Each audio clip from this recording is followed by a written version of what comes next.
Hi everybody. You may have understood by now that standing on stage and giving a live presentation is completely different from hosting a live stream on social media. So today we have the third part in our 4-part series of how to plan your first Instagram live. Let's get right into it. If you're new here, my name is Liz and I release videos every Tuesday talking about how you can add video to your business. Make sure that you subscribe so that you never miss any of my future content. Now, this is the third part in this series. The reason that I have broken it up into 4 separate videos is because, in fact, there is so much to say on this topic. Doing a good Instagram live is not as easy as it looks. In fact, there are some best practices and some strategies to keep in mind so that you have a nice, clean live stream that you're really happy with, that your audience wants to see. So if you've missed the first part, you can see that here, and that's where we talk about some of the content that you can include. Sometimes people wonder, what in the world do I talk about when I go live? So make sure that you check out that video for that. The second part of this series is what you can see here, and that is talking about the prep. There are a couple things that you can do to prepare yourself and to prepare your gear even before you go live, so make sure that you check that out. Today we're talking about the actual live element. What happens and what do you have to keep in mind when you actually press live on the screen of your phone and you're out there broadcasting to the whole wide world? Let's talk today about some of the strategies that you can employ and practice beforehand so that you can have a great first Instagram live. Let's get right into it. The first thing to remember is that you need to be ready a few minutes before you are actually planning to go live. Now, if you're one of those people that likes to post an Instagram story with a countdown sticker saying, "Hey everybody, I'm going live at 1 p.m. today," then that means people will remember that that is the time that you have indicated, so you should be ready before that. Now, sometimes just actually getting to that point of being live takes a couple of minutes. It's not as easy as just pressing the button and going live. You have to sometimes enter a title, you might want to pick a filter, you have to just double check that you are framed and positioned the right way. So be ready at least 3 to 4 minutes in front of your device, ready for your live stream. Don't just come rushing out of the washroom, combing your hair and trying to turn on your phone. That doesn't work like that, and you will end up feeling really rushed and hurried. Now, the next thing to keep in mind is the one big mistake that a lot of people make when they do their live streams, and this is what it is. They press live on their screen and then they do this. Okay, I think I'm live. Let me check. Okay, everybody, just waiting for a couple people to hop on. Don't be the person that does this. When people watch this in the replay, it is annoying and it absolutely kills the vibe of a nice live stream. Imagine you were invited to speak on stage and you showed up on stage and then you stood there saying that to everybody. It would be ridiculous. Don't do this on a live stream. Instead, after you press live, already be smiling. Have a smile on your face when you are ready to press live, and then just wait a couple of seconds, 2 to 3 seconds maximum, while you are looking into the camera lens and smiling. The only purpose for this few seconds of silence is so that people can get the notification on their phone right away that you've gone live and they can decide to join you. So you are just giving that little bit of a buffer time. You don't have to sit there sifting through everything on your screen and, voicing out loud all of your confusion about whether you're live or not. If you press live, you are live. Just be confident that you are live. You don't have to wait for so many people to jump on, because in fact, what really happens is that most people will watch your live stream after the fact. They will watch the replay. There are very, very few people that actually jump on to watch somebody's live stream in real life. So you don't absolutely have to wait for that. So have a smile ready, press live on your phone, and then look into the camera lens, smile, sit silently, comfortably for 2 to 3 seconds, and then just jump right into your introduction and your topic. Another thing that you can do throughout your live stream is to reintroduce yourself and the topic that you're talking about a couple times, because people often will jump on your live stream far after it has started. Everyone is not going to show up just at the beginning. You might be talking for a couple of minutes when someone all of a sudden hops on to watch. So then if they're not familiar with who you are, it's a great opportunity for you to quickly reintroduce yourself and then quickly mention again what the topic of today's live stream is. That way they feel compelled to continue watching because at least they know what it is that they've jumped into. So we're interrupting today's video so that I can remind you to subscribe to this channel because you do not want to miss any of my content where I help you get your business on video. Not only that, but if you are struggling to actually start with video and you don't know what type of videos you should make, don't forget to check out the link in the description below so that I can send you a free resource that's going to teach you the first 3 videos that you need in your business. Now let's head back to our video. Now the next tip has been the hardest one for me to watch, and that is be mindful of how much your hands are moving in front of the camera. Now, if you watch any of my videos, you know that I am a wild hand gesturer. It's just a part of my natural body language. However, when you are working with your device, with your mobile device, if you are sitting close to your mobile and then you are waving your hands a lot, that actually fills up the entire screen when your audience is watching. So this is why you should watch part 2 of this series, where I remind you how to practice your live stream in private mode first without actually going public. The point of this is so that you can see what your natural hand gestures are like, and if you feel like you are waving very wildly and you can't really control that, then the workaround for that is actually just to seat yourself a little bit further away from your device so that your hands are not filling up the screen every time you move them. So make sure that you practice this in advance and just be cognizant of it. The other thing you can do is try to angle your phone just a little bit so that your hands and your lower body is not so exposed in the screen. That way you can just wave your hands down here and that's not going to be captured within the live stream itself. On that note, if you're doing any type of camera work, part of the camera confidence and technique is being mindful of any of your other involuntary gestures. That might be things like fixing your hair or, touching your face or doing anything like that. These are all involuntary movements that we don't really notice, but it's always great to practice in private mode first and just make note to yourself if you regularly do these little body movements without actually noticing, so that you can try to improve that when you do a live stream. Now, in case there are people that actually join the live stream while you are live, there's a couple different ways that you can acknowledge them if you choose to do this.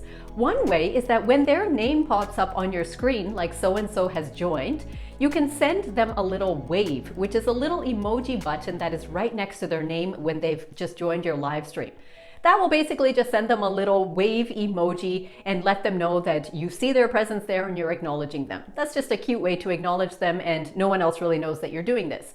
Or if you want, you can even call out their name and you can say, "Oh, hey, Michael, thanks for joining us live today. Hi, Patrice, thanks for joining us today."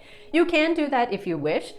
So these are different ways that you can acknowledge your audience that is joining you. Or if you don't want to, distract yourself in the middle of your live stream and you prefer to just let them join live without having to interact as soon as they hop on, that's also perfectly fine.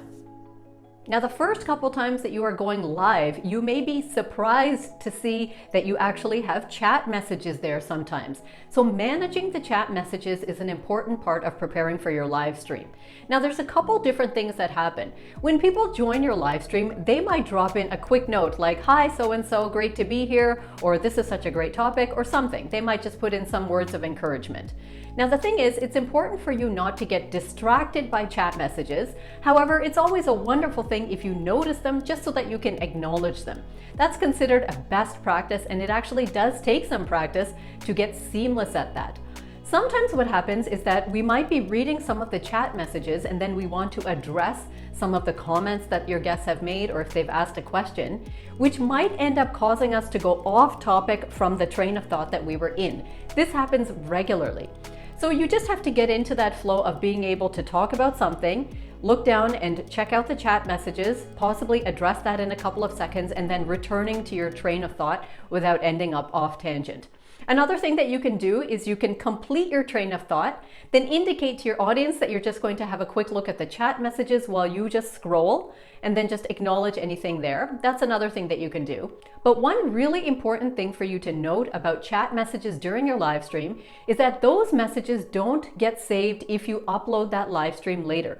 So this means after you complete your entire live stream, if you decide to upload that to your Instagram feed so that other people can watch it later, that's a perfectly fine thing to do. However, all of the messages that people left during the actual live stream will not get populated or recorded there. So people who are watching the replay later will not see those chat messages underneath that. This is because it just gets uploaded to Instagram just as a normal video. It doesn't include any of the other messages that came from that. So the only other thing that people can do later is just leave comments on that actual post or leave a like. So the reason to remember this is there's been times in the past where I've had a lot of chat messages come in while I was in the live stream. So I thought to myself that I would get really distracted and unable to complete my train of thought if I focused on the chat messages. So I told myself, okay, I'll just let the chat messages go. And then after the live stream is over, I'll come back and watch them, read them, and then I will just individually DM those people if they had any specific questions. Of course, later I realized when I uploaded the video that those chat messages were nowhere to be seen. I had zero idea who had left them or what the questions were. So that was really unfortunate. So just be very mindful of that. Now, one workaround for this is that even before you hit live, you can actually screen record everything that's happening on your device. So whether you have Android or iPhone, you must be able to find the screen record feature that comes probably with your phone, and then just screen record everything that is happening so that you have your own separate video recording on your camera roll. When you do that, of course, later you can scroll through that video and then see what were the chat messages that came up. Now, a live stream has the same principle as any other type of video or social post that you make, and that is you should always include a call to action of some sort. So closer to the end of your video or even interspersed throughout it, you can mention that you have a free resource that you would love to share. You can ask people to have a look at your link in bio if you have some other resources there, or you can direct them to a video that you have, or ask them to DM you, or any one of a million things. So don't forget to mention that, because you do not want your live stream to be the end of the contact that you are having with your audience. If somebody watches your live stream either live or on the replay, they might be really interested in the topic that you're thinking about. They might be very happy that they actually watched the whole thing. So give them an opportunity to connect with you or to continue to work with you or learn more by leaving a call to action. Now, the last point that I want to leave you with today is that make sure you end your live stream cleanly. Often what happens is that we are in that adrenaline of speaking to the camera, giving our message, seeing who's there, just enjoying the entire process. And then when we are done and we say goodbye, take care, thank you everybody, then we are scrambling, looking on the screen of the device. Where is the end button? How do I stop this? How do I get out of here? And then all that chaos and confusion on your face absolutely is captured within the live stream. So instead, what I recommend to you is that in the beginning of your live stream, remember I told you that you should press live with a smile on your face, and you're waiting for just 2 to 3 seconds maximum at the beginning of your live stream. That is the perfect opportunity for you to quickly scan your phone to see where the end button is, so that later when you are live, you don't have to go looking for it then. Usually on my phone, I would find a little X in the top right corner. So when I'm done my live stream, I simply have to click that X, then I am done the live. And then it'll take me to the next screen and the next prompt to ask what I want to do with that video. So just try to do this so that you can just quickly end your live after saying thank you and goodbye, and you don't have to have all that extra confusion there. Now, if you missed the first 2 parts of this series, make sure that you check out the first video here where you can learn about the content that you could use for an IG Live. And you can check out the second video here where you learn how to prep before you actually go live. Now keep an eye out for the last and 4th part of this series where I teach you how to edit and promote your live stream once you've actually done it. There is also that extra piece that you have to remember so that you can have the best possible product. Now, I say this all the time, going live is truly one of the most enjoyable things that we can do within video marketing. It is not generally the first step that you would take as a newbie to video. However, you should try to work your way up to that point, because as a business owner, imagine that live connection that you can make with your audience. People love to purchase from people that they can see in a live environment. A live stream, I always say, is the online equivalent to having coffee with somebody in a cafe. Make sure that you like this video if you enjoyed the content and share it with one of your friends. Don't forget to subscribe so that you never miss any of my future videos so that you can get your business on video. So until next time, take care.